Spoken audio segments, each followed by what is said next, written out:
Hi, this is CAD CAM Lessons, and in this video, I'll show you how the polar pattern works in FreeCAD. Polar pattern is a command that makes it easier to create multiple copies of a selected feature or several features that are arranged in a circle. And by using this command, we can make it easier to create, for example, these types of elements. It works like this. We create one set of features. In this case, these are two holes, a smaller diameter hole and a larger diameter hole. And having only these two holes on the model, by using the polar pattern command, we can make many copies equally spaced around a circle. I'll now go to a new project and show you how to do this in FreeCAD. I'm creating a new project as a parametric part, and here I'll start by creating a sketch on the XY plane. I'll show you how this polar pattern command works on a simple example. I'll draw a circle here, the center of which will lie at the origin of the coordinate system, and it will be a circle with a diameter of 100. Okay. Now I'm creating a solid with a height of 10. Okay. And now we'll create two holes. I'll create a sketch on this face. I select this face and choose Create Sketch. And here I choose Draw Circle, and I draw a circle in such a way that the center of this circle lies on the y-axis. And for the circle diameter, I type 10. I select the center point of the circle.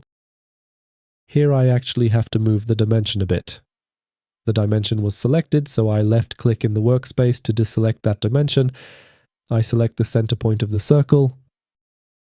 I choose Dimensioning. And as the distance of the circle's center point from the origin of the coordinate system, I type 35. I close the sketch, and now based on this sketch, I'll create a pocket in the solid. I choose the pocket operation. And here, as the pocket type, I choose to first, so that the pocket is created up to the first encountered feature. And in this case, the first encountered feature will be the bottom face of this solid.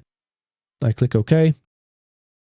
And now I'll create another sketch. I select this face, choose Create Sketch, and here I'll create a circle in such a way that the center of the circle lies at the center point of this hole. And for this purpose, we need to create reference geometry for this hole. We do this using the external geometry command. We select this command, we click on the edge of the hole, and we have the reference geometry here. And we can now link the new sketch with the geometry of the solid. I choose Draw Circle. I place the center of the circle at this point, and as the diameter of the circle, I type 15. I press Enter to confirm it. I close the sketch, and based on this sketch, I create a pocket with a depth of 5. I click OK, and we have something like this. We have two holes here. These two holes were made based on two pocket operations. We could, of course, do this using the hole operation. But in this case, I used two pocket operations because I also want to show you that within one polar pattern, we can duplicate several features. And in this case, we will duplicate these two pockets. With the Control or Command key, I select these two pockets and I choose the polar pattern operation. We select this operation. And here we specify the axis around which these elements will be duplicated. In this case, the normal sketch axis is selected by default, and that's the correct choice. And in this case, this axis coincides with the base z-axis. We can also use this axis, and here we specify the number of copies. We can type a value here, or we can use these arrows. Here we specify the angle at which these copies will be made. If I type, for example, 160 degrees, then these holes will be distributed over an angle of 160 degrees. This is how it will look. And here we also have the type of this operation. We have the type Extend selected, where the copies will be evenly distributed over the entire angle. But we also have the type Spacing, where we can specify a specific angular distance between individual copies.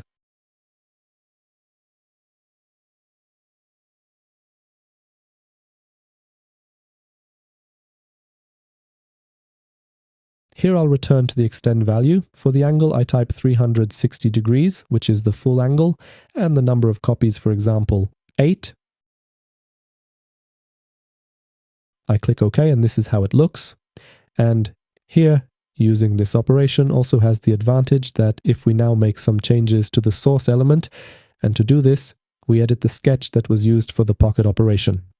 For example, I'm editing the sketch that was used for the first pocket operation. I expand this operation, I double-click with the left mouse button on the sketch I want to edit,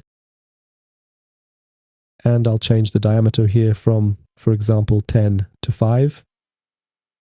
To change a dimension, we double-click with the left mouse button on the dimension and enter the new value. I close the sketch, and the changes have been applied to all the copied elements.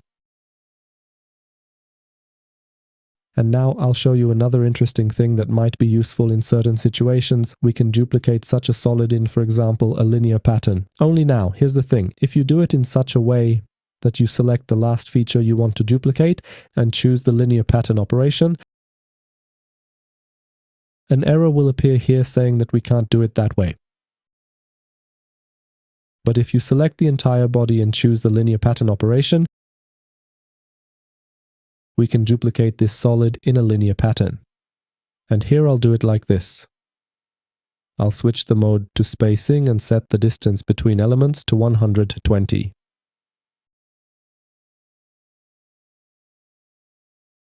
So that from the center of this solid to the center of this solid it's 120. And here, for example, I'll set the number of copies to 3.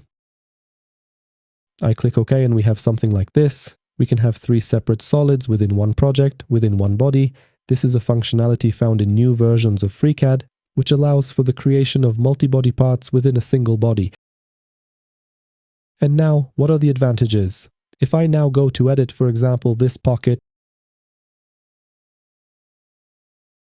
and change the diameter from 5 to 10,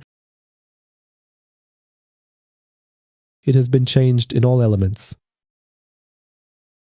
And now I'll make a more significant change because I'll add a hole in this solid here. I'll do this by editing this sketch. And here I'll draw a circle with a diameter of, for example, 35.